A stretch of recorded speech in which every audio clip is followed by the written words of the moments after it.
My best friend was the other woman, so I let her marry a monster. Emily and Sarah had been best friends since childhood. They went to the same school, played together every day, and even wore matching outfits sometimes. Everyone said they were like sisters. They shared secrets, dreams, and supported each other through everything. Even as adults, their bond remained strong. Sarah was the first person Emily called when she got her first job. And when Emily fell in love with Ethan, Sarah was the first to hear about it. Sarah smiled, cheered her on, and always said, "He's lucky to have you." Ethan and Emily had been together for years. Emily believed he was the one. He was charming, successful, and always kind, or so she thought. Sarah often came over for dinner. The three of them laughed, cooked together, and even went on short trips. One day, Ethan proposed. Emily was overjoyed. She cried tears of happiness and hugged Sarah tightly. "You'll be my maid of honor, right?" she asked. Sarah nodded with a huge smile. "Of course, I wouldn't miss it." Everything seemed perfect, a dream coming true. But behind Emily's back, something dark was already happening. Her best friend and her fiancé were hiding a secret that would break her completely. And soon, Emily would discover it in the most painful way. 2 months before the wedding, Emily noticed Ethan acting strange. He became distant. He stopped texting during the day and gave weak excuses when she asked where he had been. At first, she thought it was just stress from work. Then, she saw Sarah acting oddly too. Sarah canceled plans often, replied to messages late, and avoided talking about the wedding. Emily felt something was off, but she didn't want to believe that her best friend, her sister, would ever hurt her. One night, while Ethan was in the shower, Emily picked up his phone to set an alarm. A message popped up. It read, "Can't wait to see you again tomorrow. Same time, same room." Her heart pounded. She opened the conversation, and what she saw made her hands shake. Dozens of messages between Ethan and Sarah. Flirty jokes, secret meetings, and even hotel bookings. Photos too, it was all there. She dropped the phone, sat on the floor, and cried for hours. The two people she trusted most had betrayed her in the cruelest way. "My best friend," she whispered, "was the other woman." She thought about confronting them, screaming, breaking things. But then she wiped her tears, stood up slowly, and said to herself, "They deserve each other, but they have no idea what they're getting." Emily knew Ethan wasn't perfect, but she never thought he was dangerous. After discovering the affair, she started digging into his past, trying to understand what kind of man he really was. She called an old friend of Ethan's, someone he rarely talked about. "You're still with him?" the friend asked.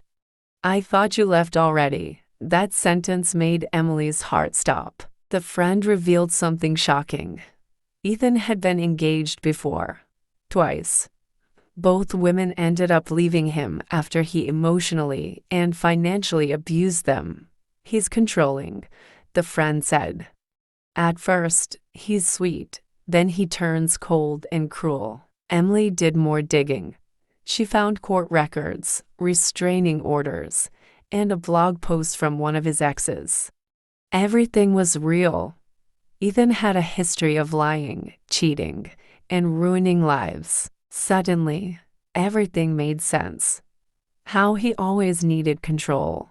How he got angry when things didn't go his way. How he never let Emily handle her own money. She realized she had escaped something much darker than a simple betrayal. She whispered, "Sarah thinks she stole my prince, but she's marrying a monster." And now, Emily had a plan. She wouldn't fight them. She would let them destroy each other, slowly, painfully, and all by themselves. Emily canceled the wedding quietly. She told her parents she was going on a trip for a few weeks to think. She blocked Ethan's number, deleted all her social media, and vanished. Sarah tried calling. Ethan tried texting. But Emily didn't reply.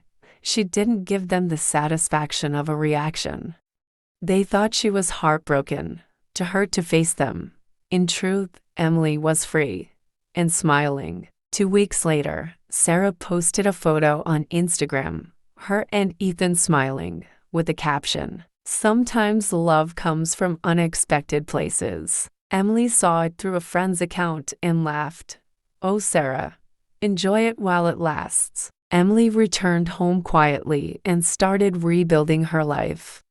She got a new job in another city, made new friends, and finally felt peace.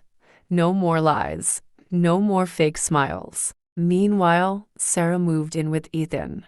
At first, everything seemed perfect. But slowly, Ethan began showing his true self. He became cold, controlling, and jealous. He didn't let her work. He checked her phone. He yelled when things weren't done his way. And Sarah, she had no idea how much worse it would get. Emily never contacted them again.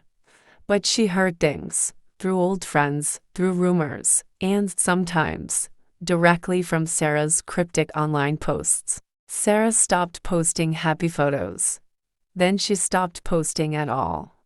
One day, Emily heard from a mutual friend that Sarah had moved back in with her parents. She looked tired, lost, and completely broken. Ethan had drained Sarah's bank account. He had taken out loans in her name.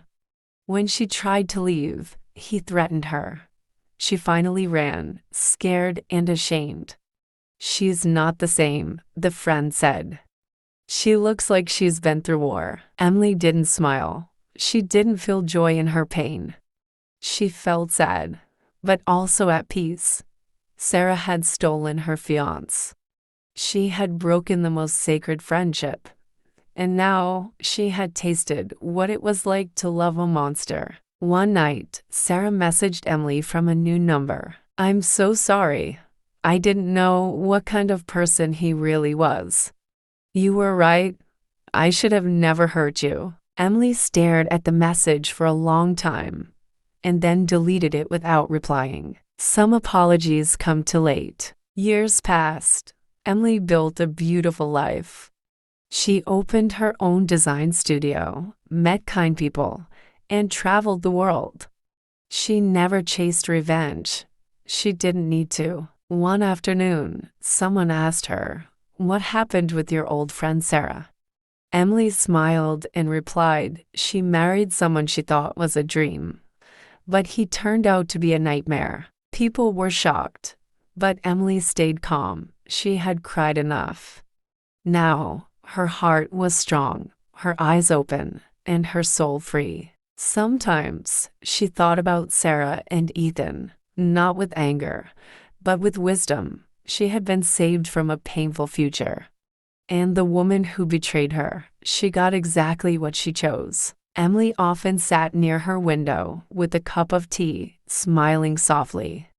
She didn't get revenge with fire or rage. She simply stepped aside and let them walk into their own destruction. She whispered to herself one final time, "My best friend was the other woman, so I let her marry the monster," and she never looked back again.